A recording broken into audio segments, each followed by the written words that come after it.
What's going on, movie fans? My name is Michael Weer. I love talking about movies, but sometimes movies can be disappointing. Sometimes we are really excited about some films, we go watch them, we buy a big old tub of popcorn, we sit down, and we realize all that hype that we had was for absolutely nothing. Sure, there might have been a few redeemable qualities from that film, but at the end of the day, they were super disappointing, and because of that, that's what we're here to talk about today, because today I'm going to talk to you guys about the top 10 most disappointing films from 2024. Now keep in mind, these were disappointing to me, and what I mean by disappointing is that I had some sort of level of expectation for these films and they fell flat of those expectations. That doesn't necessarily mean that these are the worst films of the year. That top 10 list is still yet to come, or if you're watching this in the future, it's on my channel. The point is, top 10 worst of the year and top 10 most disappointing of the year are very different in my mind. But you guys know this isn't just about my list, it's about your list as well, and I'd love to know what disappointed you this year.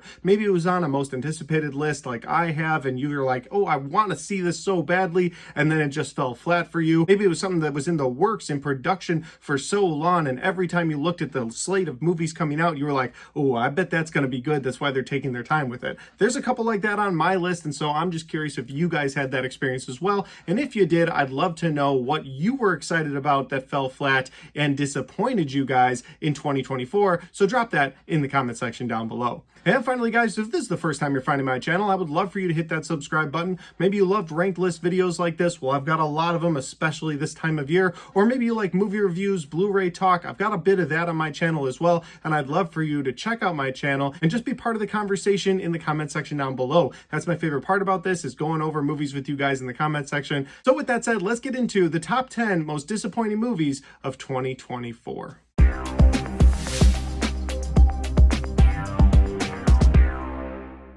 Coming in at number 10, guys, it is Stephen King's Salem's Lot. And here's the thing. This is a film that I didn't have a ton of anticipation for, but it was a movie that had been done, shot and filmed, produced, finished, ready to go for the last several years. And for whatever reason, HBO Max was like, we're going to drop it in theaters. No, wait, we're going to drop it on streaming. Oh, wait, just shelve it for a minute while we think. Oh, we're going to drop it in theaters. And they did this over and over and over for the last couple of years. And I thought, okay, they either have an awesome movie on their hands or they have a horrible movie on their hands. And then we finally got the trailer, and the trailer looked fun. You know, in Salem's Lot, you have a vampire that comes to town and then starts changing people over. He changes some kids over. And honestly, that was enough for me. I got excited when they announced that this movie was going to be dropped on October 1st, the very beginning of the spooky month. So I was excited to see Salem's Lot. And then I sat down on my couch with my wife. We ordered some Chinese food and we watched Salem's Lot, and it was just a disappointing mess. Yes, the beginning first couple of moments in that film were eerie, they were creepy, they were what I was expecting, and like I said at the beginning of this video, sometimes there's some redeemable qualities in some of these films, but overall, the film was disappointing. For a film that was shelved for so many years, where the executives weren't sure if they wanted to put it in theaters, make a little bit of money off of it, or put it straight on Max so they could try to get some ad revenue out of people that were going to Max specifically to watch it, like, it was just a money thing to them, and at the end of the day, they should have been focused on the quality of the film. And to me, the quality of the film was lacking throughout. Yes, there's a really fun drive-in movie scene at the end with the vampires, but at that point, it felt like too little too late. So Salem's Lot is the number 10 most disappointing film of 2024. At number 9, we have Tim Burton and Michael Keaton returning to Beetlejuice. And from the get-go, when this was announced, I got excited because I've always enjoyed Michael Keaton's performance from that original Beetlejuice movie. I'm not always the biggest fan of that entire film. I think that there's too many plots going on in that film, but I've always enjoyed his performance out of that movie. So when I found out that Tim Burton was coming back to direct, Michael Keaton was coming back as Beetlejuice, I was like, sign me up, let's make this a Beetlejuice-heavy film. And then the movie ran into the same problems that I had with the first film, in that there were way too many storylines.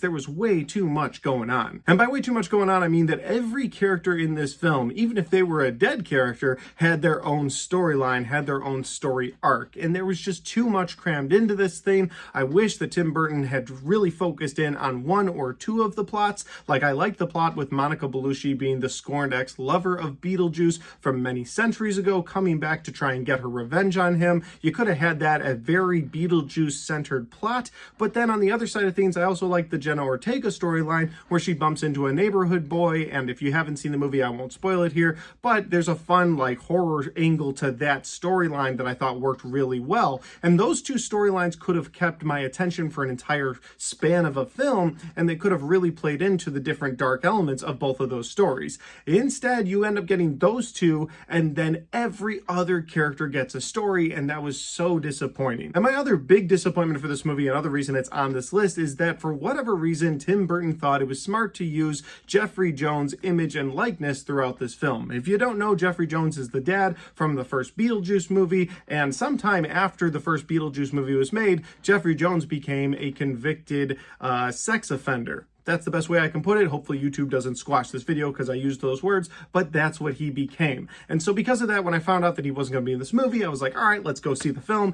And he's not in the film. Jeffrey Jones, the actor, doesn't walk out onto stage in this film, but they use his image throughout. They use his likeness throughout. And that just left me feeling kind of icky. I don't want a child sex offender anywhere near any film that I'm a part of. I don't want them in society, if I'm just being completely honest. I don't want them anywhere near anyone in civilization. But with that said, the redeemable side of this film, I thought that Michael Keaton gave a great performance as Beetlejuice, but it wasn't enough to keep it off the disappointing list. So Beetlejuice is my number 9 most disappointing film from 2024. At number 8, guys, we have Smile 2. Listen, the first opening couple of minutes of this movie with Kyle Gallner are fantastic. It's a one-shot scene where Kyle Gallner is taking the curse that he received at the end of the first Smile movie and trying to pass it along. I won't go into details to what happens in that scene, but it's a pretty intense scene, and if the whole movie had been that kind of a roller coaster, then this movie wouldn't be anywhere near my disappointed list. Unfortunately, when you get past that first scene and you go to this new story with these new characters in the Smile universe, it's just sort of a wash, rinse, repeat of what we already got in the first movie. Like, none of the characters in this film understand the Smile curse, so all of them have to sort of learn what the Smile curse is again, and you, the audience member, already know what it is because you had to deal with another group of people that had to learn what the Smile curse was in the first film. And so you, the viewer, again, maybe you go along with that better in the first film, but by the second film, you're just kind of like, all right, yep, nope, we know it's a Smile demon. You don't know it's a Smile demon. We do. And here's how you can try to beat it, but you don't know that yet, and you're going to have to figure that out, aren't you? Yeah, you are going to have to try to figure that out. And it was annoying in that sense because you were just going through the same motions of what the first movie did with a new group of people. On top of that, this movie ends in one of the ways that I absolutely despise in any film, especially the horror genre, because when they run themselves into a corner, the horror genre, for whatever reason, decides, hey, you know what? Let's go viral. And that's basically what they do at the end of this film, and I absolutely couldn't stand that. So Smile 2 is the number 8 most disappointing film of 2024. Coming in at number 7, guys, we have a movie that I really wanted to enjoy. I had a lot of anticipation for going into it, and it is Roadhouse, the remake Roadhouse. This movie stars Jake Gyllenhaal as Dalton, and he's this badass bouncer, and honestly, when he's being the badass bouncer with the people in the bar, it's an enjoyable movie. He's slapping people around, he's having fun with it, and if the movie had kept that simple, fun vibe throughout, then I think it would have been a lot of fun, and it definitely wouldn't have been on my disappointing list. But unfortunately, in this film, the motivation of the gangsters on the island where he's sort of being this bouncer at a bar just didn't really work for me. They wanted to buy out this bar in this area so they could set up a new place where they could run their drug empire. And it just seemed like, I don't know, you're going through a lot of trouble and construction trouble to sort of set up a drug empire when you're doing illegal stuff. Maybe you want to keep it more low key. So that didn't really make a lot of sense that they were doing that. And then there's the inclusion of Conor McGregor. Now listen, I love the shit talking Conor McGregor we get in the UFC. I enjoy watching him on screen. I enjoy him talking shit to other fighters. In fact, when he could actually back up the shit talk, that was a lot of fun as well. Because it was like, well, how are you going to shut this guy up? He's a badass. But in this film, he comes in as the shit talking UFC champion Conor McGregor. It's basically plays himself in this movie, and he's at an 100, where Dalton and the rest of the people in this film are like at a 10, maybe a 20, because Dalton's just a chill guy trying to protect a bar. But Conor McGregor is just being Conor McGregor the entire time, and that didn't work for me. The vibe from him and the vibe from every other actor in this movie did not mesh. So Roadhouse becomes my number 7 most disappointing film of 2024. Coming in at number 6, guys, we have an M. Night Shyamalan film, and I feel like M. Night is either going to end on my most surprising list of the year or most disappointing list of the year every time he makes a movie, because that's how his films are. They're either incredibly surprising, I can't believe how great it was, or it's so disappointing, what is he doing with his time? And this year, M. Night lands on my most disappointing list with Trap. And Trap is a film that stars Josh Hartnett, and it was really great to see Josh Hartnett back in not only a horror movie, just back in movies in general. I'm a big Josh Hartnett fan, so it was cool to see him in this M. Night Shyamalan film. And in the film, Josh Hartnett plays a dad named Cooper who takes his daughter to a Lady Raven concert. And Lady Raven is basically the Taylor Swift of this M. Night Shyamalan universe. And so all these little girls, these teenage girls, are so excited to see Lady Raven in concert. And when he gets her there, they're sitting down, and he realizes there's a big police presence around this building. And so he goes around and he asks one of the workers, hey, why is there such a big police presence here? Is everything okay? And the guy at the venue that he asked goes, well, I'm not really supposed to tell anybody, but you seem cool. I'll tell you.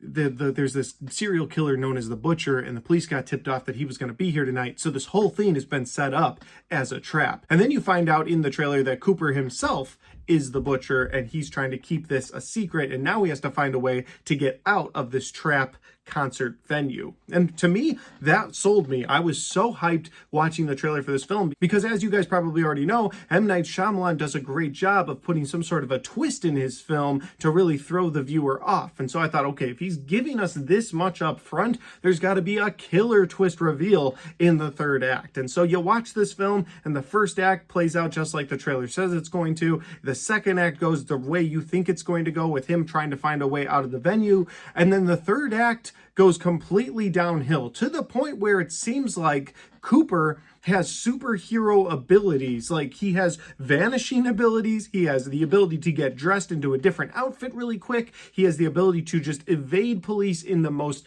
crazy ways possible. And I thought, wait a minute, is this going to be a split Unbreakable Universe spin-off movie? Like, is that what they're going to do? Because to me, that would have been the only way to redeem how this character of Cooper was making all of these crazy jumps around town to get out of these police situations. But no, it's not in any way related to it, at least not yet. He's just supposed to be that damn clever and that damn good at getting away from the police. And that was such an irritating element of this film. On top of the weird abilities that Cooper seemingly had to evade police, the biggest issue I had with this film was the entire third act. I didn't like how Shyamalan closed this movie up at all. It was something that should have been really fun, could have been a really clever way to do it. Maybe don't make him the killer at the end. Maybe show, oh, there's something else going on here. There were just so many other ways that Shyamalan could have tied this movie up, and instead he just makes it convenient thing after convenient thing until Cooper shows that he's like the ultimate smart guy in any movie ever, because even after he's captured by the police, there's a way for him to get out of it, and it's just annoying at that point.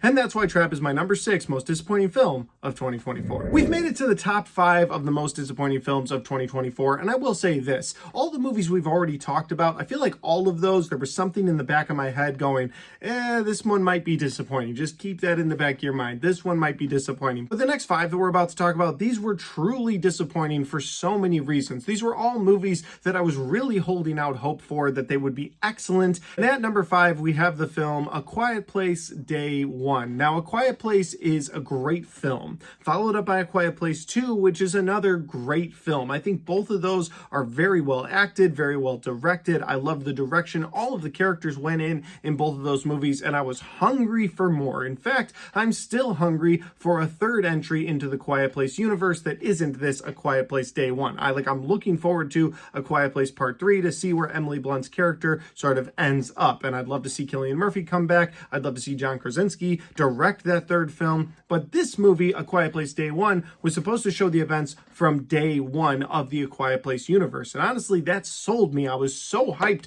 to see this movie because there's so much you can do in that day one, so much confusion that there should be on day one with these monsters going through. Plus, it's all taking place in New York City, so you've got all the city just being loud all the time anyway.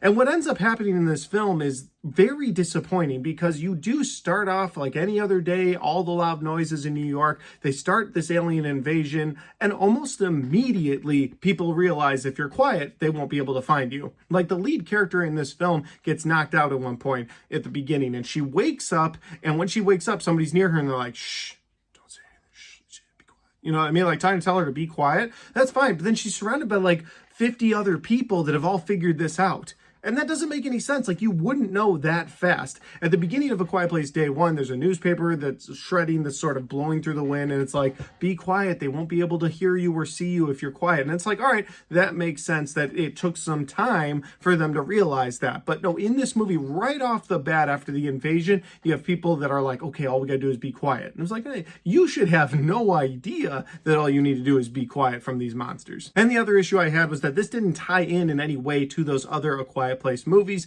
and I wish it had. This movie is very self-contained, and I've come to enjoy the self-contained story. That was one of my original gripes right off the bat, was that this was a self-contained story about a person that you don't ever need to see again in the A Quiet Place universe. It doesn't really matter in the grand scheme of things. And the main actress in this film is Lupita Nyong'o, and she plays Samara, who is currently dying of cancer, and she has only a very limited time left to live. So the movie kind of forces the viewer to ask the question, if you had a very limited time to live, even though there was this crazy alien invasion going on, would you fight for your life and try to get off of the island and get away with everyone else? Or would you sort of just go about what you wanted to do the most in life, because at the end of the day, you're going to die in a few days anyway? And so there's a moral question sort of to this movie, with this dying person wanting to live out the best of her life in her last couple of days instead of just hiding in fear. And again, it was just a disappointing movie to me, because we had such great entries into this franchise already, and this just felt like a one-off story that we'll never really revisit again,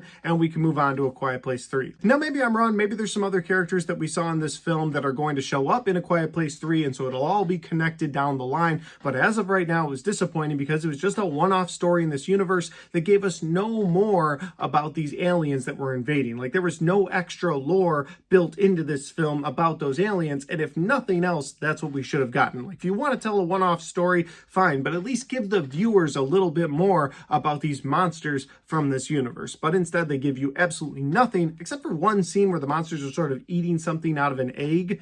But that's it. They don't give you anything else. And that's the most character development we've ever gotten for any of these monsters. And that's disappointing in and of itself. Coming in at number 4, guys, we have a film that I'm sure people will disagree with me on here, but hear me out. Here's my reasons for putting it on the most disappointing list. And the film is Kingdom of the Planet of the Apes. Let's go get this son of a bitch. All right. I know a lot of you are going to be like, whoa, this movie was great. It's on my top 10 best of the year list. It's great. Good for you. I'm glad you enjoyed it. This is my list. And as far as my list is concerned, Kingdom of the Planet of the Apes was disappointing, because this is coming after an excellent Caesar franchise, the trilogy of Caesar movies. You get Kingdom of the Planet of the Apes. I've heard the different discussions on this. I've heard people say, well, no, this is going to set up the grander universe for the next 3 movies that are coming out. I was like, all right, I get it. But so did Rise of the Planet of the Apes. And it was awesome, and that's my favorite of that trilogy. Although at any different day, you could have different movies from that trilogy be my favorite, because I think they're all excellent. But that's kind of the point I'm making, is that Kingdom of the Planet of the Apes is supposed to set up the universe for the next couple of movies, and it just sort of fell flat. The movie was kind of boring throughout. Like, it took its time setting up this ape universe, where now you're very lived in this ape universe, where humans have gotten to the point where they're starting to evolve into being able to speak, which is something that hasn't happened in the ape universe yet, because you had sort of the downfall of the human race in the previous Caesar trilogy, and this movie is in line with that Caesar trilogy, but again, it just didn't live up in my mind to the greatness of that trilogy. I said this before in one of my videos. If Kingdom of the Planet of the Apes had come out after the 2001 Planet of the Apes film with Mark Wahlberg, then yes, this would be excellent. It would be probably one of my favorites of the year, because it was reigniting a franchise. But we've already had the franchise reignited with the Rise, War, and Dawn of the Planet of the Apes film, and all of those were great. And so this movie just felt like less than, because it didn't live up in my mind to how great those other films were. Now, visually, yes, this movie doesn't disappoint at all. Visually, this movie is beautiful to watch. The hair on the apes as it blows through the breeze, you could tell there was a lot of time and effort put into the visual effects of this film. But for the story, to me, the story itself was kind of boring. It was kind of lackluster. And again, you've got humans in this film that are just sort of the bad guys. And I don't know, maybe that's the point of the 8 movies, is that humans are ultimately always going to be the bad guys. But that's why it was disappointing to me, and that's why it's my 4th most disappointing film of 2024. Coming in at number 3, guys, we have The Strangers Chapter 1. And I know I did this to myself. I put it so low on this list at number 3 on the most disappointing list because I was hyped for this movie. I was so excited. I thought, oh, you know what? They might have some magic here because they've already filmed Strangers Part 1, 2, and 3. Like, they've got something big cooking here. And so I went to see Strangers Chapter 1. And it is the low-rent bootleg version of that original Strangers film that we got. Like, everything I loved about that original 2008 Strangers movie, they just took and they just put it right into a shredder. And they're like, we can do better. Instead of a couple that's out in the woods at this cabin, they were supposed to have a romantic night and now they're not getting along. We're going to have a couple that gets along, but they get stuck in this town. And so they have to stay at this local Airbnb, and all of the local townspeople seem to hate them. And I guess the only good thing you can get out of that is, okay, maybe the townspeople have something to do with these stranger people, these people that are coming to the Airbnb to kill them, but that's a stretch. I don't know. There's not much given to you in this movie, and then the movie is just jump scare after jump scare after jump scare, and dumb idea after dumb idea after dumb idea from your main characters. And that's the thing that disappointed me the most. These 2 main characters are idiots. At one point, the man in this relationship, he has a shotgun pointed directly at the big guy's head. And he's like, give me a reason to do it. And I was like, man, they've given you a full movie of reasons to do it. Do it, and then go save your girlfriend. But no, one thing leads to another. He gets the shotgun taken away from him, and I'm like, you deserve to die at this point. And then the way they end the film, it was like, oh, don't forget, there's another movie coming out. So this was a huge disappointment for me. I'm a massive fan of that original Strangers film. Admittedly, I'm not a huge fan of Strangers Prey at Night, but that was why I was so hyped for a new franchise. I was like, okay, start over, go with the direction that the first movie did, and then let's change some things up for parts 2 and 3. But now with 1 being so disappointing, I'm not hyped for 2 or 3 at all. And I think the production company knows that because they have not listed a date for Strangers Chapter 2 or 3, and it's been now since May of last year. So they're just sitting on these other chapters of the Strangers films. I don't know if they're trying to sell them to a streaming service so they can make some extra money off of them or what, but here we are waiting on Strangers Chapter 2 and 3, and I don't really care. At number 2, we have a Guy Ritchie film. And it absolutely pains me to put a Guy Ritchie film on the most disappointing list. But at number 2, we have the film The Ministry of Ungentlemanly Warfare. The trailers for this movie look great. The fact that it's directed by Guy Ritchie, starring Henry Cavill, I was really looking forward to this movie about a group of soldiers during World War II that may not be fit for perfect military duty, but are perfectly fit for some extracurricular military activity where they're going to go on and they're going to go behind enemy lines and destroy some stuff. To me, that sounded like a lot of fun. And I will say that anytime in this movie where there is action, the movie's a lot of fun. Anytime Henry Cavill and his team are killing hundreds of Nazis in this movie, the movie is a ton of fun. I liked the scene on the boat almost the most, but there's a couple more scenes in this movie that are fun. The problem I have with this movie and the reason it's so disappointing is kind of the same reason I have issues with other Guy Ritchie films, and that is Guy Ritchie paints this really broad picture. He spins this beautiful web, right? But if he doesn't have a central character that's sort of narrating and keeping all those webs intertwined, then you, the viewer, just kind of get lost in the shuffle. And this, unfortunately, is one of the films where Guy Ritchie does not have someone narrating for the audience to sort of keep you in line with what he has going on. There's going to be people that disagree with me on that, and that's fair, but look at Guy Ritchie's other work. Sherlock Holmes 1 and 2, both narrated by Robert Downey Jr., both fantastic. I love his film Snatch, narrated mostly by Jason Statham throughout, and I love that film as well. And lastly, The Gentleman, which was my favorite film out of 2020.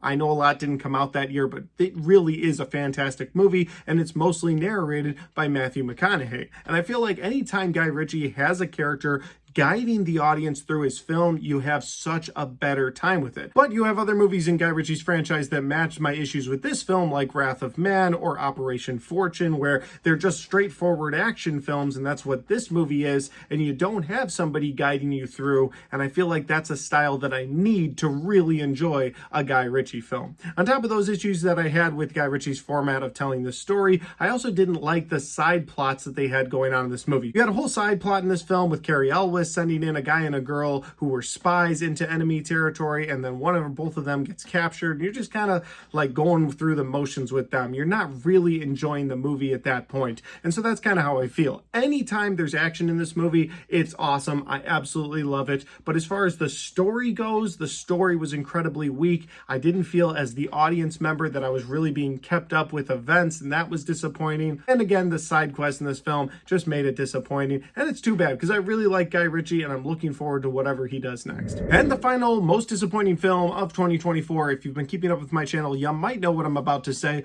This was on my most anticipated movies of 2024 list. I was incredibly looking forward to this, and it is Joker Folie à Deux. This is the second film in the Joker franchise. The first Joker film was an absolute masterpiece. Todd Phillips really outdid himself there. I didn't know what to think going into that movie. Todd Phillips had directed the Hanover films, and I was like, all right, the Hanover one was incredible, but 2 and 3 sucked, so what's he gonna do with Joker? And Joker blew my mind. I couldn't believe how great it was. And one of the most special things about that movie, in my opinion, was that you never knew what was really going on and what was in the Joker's head. Like, there were so many scenes where Joker was being mistreated, but by the end of the film, you didn't know what was real, what wasn't, because you were just seeing things play out in Arthur Fleck's head or in the Joker's head. And so when you get to the end of that film, there's a moment in that movie that I absolutely love where Joker is sitting in a room in Arkham Asylum with a psychiatrist, and he starts to laugh. And the psychiatrist says to him, "What's so funny?" And in his head, what you see is Thomas and Martha Wayne getting shot down in an alley, and he laughs a little and goes, "You wouldn't get it." But that moment in and of itself, was that something Joker was recalling, or was that something that was completely in his head because he's a crazy person? And I loved that about that movie. So all of that said, I go in to see Joker Folie à Deux. I had heard there was going to be musical elements to this movie. I was hoping it wasn't going to be a full-on musical, and it was a full-on musical. We'll get to that in a second. What I want to really touch down on here to show why this is my #1 most disappointing film of the year was the fact that they undo what's so special about that first movie. Again, in that first movie, you don't know what's real, what's not. And in this movie, Joker is now on trial for the murders at the end of that Joker film. And so while he's on trial, they start bringing people in that prove what happened, what didn't happen. What was in Arthur's head, what wasn't in Arthur's head. What people he wronged, what people he killed, and what people he didn't. And that was so disappointing. I didn't want that at all because I wanted that mystery of the first film. I feel like going forward, I won't have that mystery that I had in that first film anymore, and that's so disappointing that I've lost that forever because now the second movie has officially told me what happened and what didn't. Of course, there's the musical element of this movie. I wouldn't have minded it to a point. Like, you could have had some musical numbers in this. I get that they cast Lady Gaga as Harley Quinn because that was what they wanted to do. She's got a beautiful voice, and honestly, the way they met in Arkham made sense that they had sort of music as the background of their relationship because they meet in a music class at Arkham. And so they have a couple musical numbers, and I was fine with that. I actually was like, all right, this might not be bad. The problem is the musical numbers don't stop. It's every 5 to 10 minutes in this movie, you get a full-on musical number. Every time something starts to get going and you're really excited about it, they yank that away from you with another musical number. So I guess if you absolutely love musicals, maybe you'll enjoy this film, but I didn't. That was so disappointing that they took the musical angle and made it the forefront of a movie, and then again, just trashing everything great about that first film. I don't know why Todd Phillips did this, but that made it my #1 most disappointing film for 2024. And guys, those are my top 10 most disappointing films of 2024. Like I said at the beginning of this video, if you've got a list of movies that disappointed you this year, they probably won't match my list, and that's totally fine, but I'd love to know them in the comment section down below. Finally, guys, if you like this video, don't forget to hit that like button because it helps the video, it helps the channel, and it helps me right here. Thanks for watching. I'll see you next time.